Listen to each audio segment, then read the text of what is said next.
यहाँ जो दिखाई और सुनाई देता है वो सच नहीं है। वो आवाज़ मुर्दा घर के अंदर से आई थी। हिम्मत कर उसने मुर्दा घर का दरवाज़ा खोला। चार्ज पर लगा फ़ोन अचानक से बज उठा। फ़ोन उठाया तो दूसरी तरफ से आवाज़ आई, एक कंबल देना। दिलीप दौड़ा दौड़ा घर गया तो बच्चे की हालत वाकई में बहुत ख़राब थी। दिलीप की सारी बातें सुनने के बाद बस इतना ही कहा। आता हूँ। पास जाकर देखा तो उसमें चाचा की लाश थी, कम्बल ओढ़े हुए। 35 साल तक इस मुर्दा घर की चौकीदारी करने के बाद चाचा रिटायर हुए, लेकिन उसके 3 साल बाद तक चाचा का कोई भी रिप्लेसमेंट नहीं मिला। बहुत मुश्किल के बाद एक लड़का मिला, नाम था दिलीप, जो तैयार हुआ इस मुर्दा घर की चौकीदारी करने के लिए। जॉब हैंडओवर करते वक्त चाचा ने उससे कहा कि यहाँ जो दिखाई और सुनाई देता है सच नहीं है। अंदर से कई तरीके की आवाज़ सुनाई दे सकती हैं, पर तुम बस अपना काम करते जाना और इनकी तरफ ध्यान बिल्कुल मत देना। आज काम पर दिलीप की पहली रात थी। रात करीबन 2 बजे तक वो जाग रहा था और उसके बाद उसे नींद आने लगी। आधी रात नींद में उसने एक आवाज़ सुनी।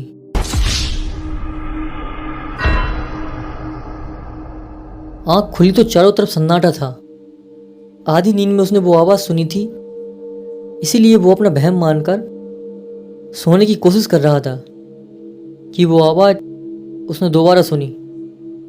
वो आवाज़ मुर्दा घर के अंदर से आई थी। हिम्मत कर उसने मुर्दा घर का दरवाज़ा खोला। अंदर एसी चल रहा था, पूरा माहौल शांत था। दबे कदमों से वो अंदर की ओर बढ़ा कि तभी उसकी नज़र एक खुले ड्रॉर पर पड़ी। आगे बढ़कर देखा तो ड्रॉर में एक लाश पड़ी थी। पहले तो वो डर गया, लेकिन फिर उसे लगा कि मुर्दा घर में तो लाशें ही होंगी, तो इसमें घबराने की कोई बात नहीं है। उसने ड्रॉर बंद किया और मुर्दे घर का दरवाज़ा बंद करके बाहर बैठा ही था कि उसके फ़ोन पर एक आवाज़ हुई। देखा कि फ़ोन में बैटरी नहीं के बराबर थी। उसने अपने बैग से चार्जर निकाला और सीधा मुर्दा घर के अंदर घुस गया, क्योंकि चार्जिंग पॉइंट सिर्फ वहीं था। दिलीप अपने फ़ोन को चार्जर पर लगाकर दरवाजे की तरफ आगे बढ़ ही रहा था कि चार्जर पर लगा फ़ोन अचानक से बज उठा। फ़ोन उठाया तो दूसरी तरफ से आवाज़ आई, एक कंबल देना।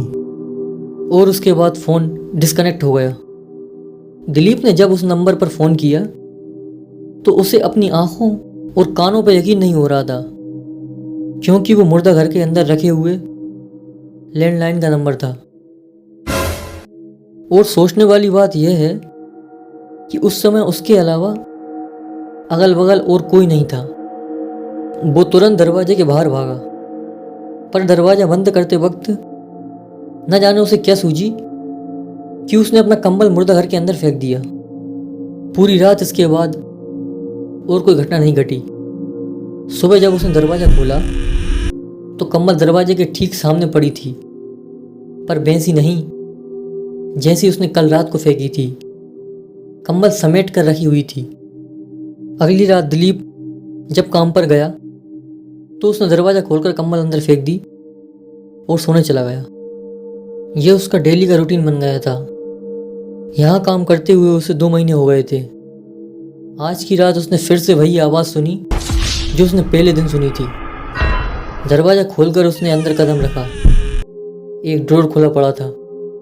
उसने ड्रॉर को बंद किया और बंद करते वक्त उसने गौर से सुना तो ठीक उसके पीछे से एक आवाज़ सुनाई दे रही थी।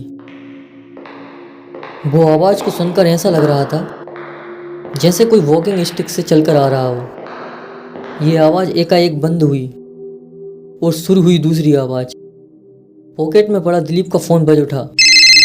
नंबर मुर्दा घर का ही था। उठाने पर दूसरी तरफ से आवाज़ आई, थोड़ा पानी भी दे दूं।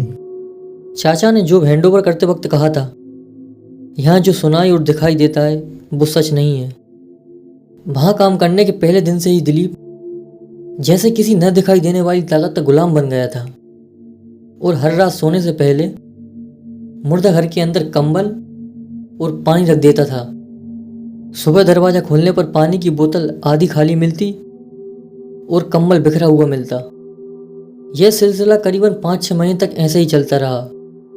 लेकिन पिछले हफ्ते से कंबल और पानी की बोतल वैसे के वैसे ही मिलते जैसे रखी जाती थी।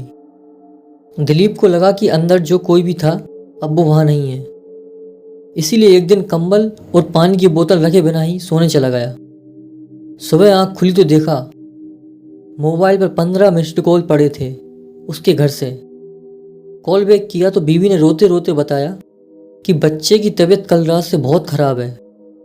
दिलीप दौड़ा दौड़ा घर गया तो बच्चे की हालत वाकई में बहुत ख़राब थी। वो कमरे में अपने बेटे के बगल में बैठा ही था कि उसने किचन से आती हुई एक जानी पहचानी आवाज़ सुनी। दौड़कर किचन में गया कि ये आवाज़ सिलेंडर से आ रही थी। इससे पहले कि वो रिएक्ट कर पाता, पॉकेट में पड़ा उसका फ़ोन बजने लगा। नंबर उसी मुर्दा घर के लैंडलाइन का था। फ़ोन उठाया तो आवाज़ आई, मैं यही हूँ। उसे समझ आ गया था कि दिलीप से गलती हुई है। वो दौड़ता हुआ मुर्दा घर पहुंचा। वो पुराने रजिस्टर से यहाँ काम करने वाले चाचा का नंबर निकाला और उनको फ़ोन लगाया। चाचा ने फ़ोन उठाया और दिलीप की सारी बातें सुनने के बाद बस इतना ही कहा, आता हूँ। रात के करीबन 10:30 बजे थे। चाचा और दिलीप दोनों मुर्दा घर के बाहर बैठे ही थे कि एक आवाज़ आई। दिलीप इस आवाज़ को सुनकर जैसे ही खड़ा हुआ, चाचा ने उसका हाथ पकड़कर उसे बैठने का इशारा किया। करीबन 15 मिनट बाद वो आवाज़ एक बार फिर से आई। चाचा ने कहा, तुम बैठो, मैं देख कर आता हूँ। चाचा को अंदर गए 20 मिनट हो गए पर वो बाहर नहीं आए। दिलीप डरा हुआ तो था, लेकिन फिर भी हिम्मत कर अंदर जाने को उठा। वो दरवाजे की तरफ बढ़ ही रहा था कि पीछे से उसे किसी ने खींचा। पलट कर देखा तो चाचा थे, जो उस पर चिल्ला रहे थे, अंदर क्यों जा रहे हो? तो दिलीप ने कहा, आप तो अंदर गए थे ना, फिर बाहर कैसे? सुनकर चाचा बोले, मैंने तुमसे कहा था ना, यहाँ जो दिखाई और सुनाई देता है वो सच नहीं है। चुपचाप बैठो यहाँ मेरे साथ। चाचा और दिलीप बैठकर बातचीत कर ही रहे थे कि मुर्दा घर के अंदर से एक बार फिर आवाज़ आई। चाचा ने कहा, तुम बैठो, मैं अंदर जाकर देखता हूँ। चाचा को अंदर गए 20-25 मिनट हो गए थे। दिलीप से अब रहा नहीं गया। वो हिम्मत करके अंदर चला गया कि अब जो भी होगा देखा जाएगा। अंदर गया तो एक ड्रॉर खुला पड़ा था। पास जाकर देखा तो उसमें चाचा की लाश थी, कंबल ओढ़े हुए।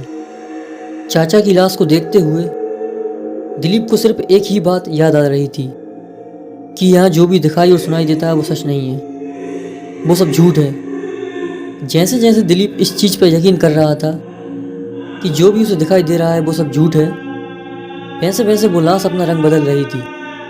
पीछे उसे वो आवाज़ सुनाई दे रही थी और वो सामने अब चाचा की नहीं, अपनी लाश को उस ड्रॉर में देख रहा था। और धीरे धीरे वो आवाज़ इतनी जोर पकड़ रही थी कि दिलीप उसे ठीक अपने कानों के पास सुन पा रहा था। दिलीप की लाश अगले दिन सुबह मुर्दा घर में मिली। चाचा आज भी अपना रिप्लेसमेंट खोज रहे हैं।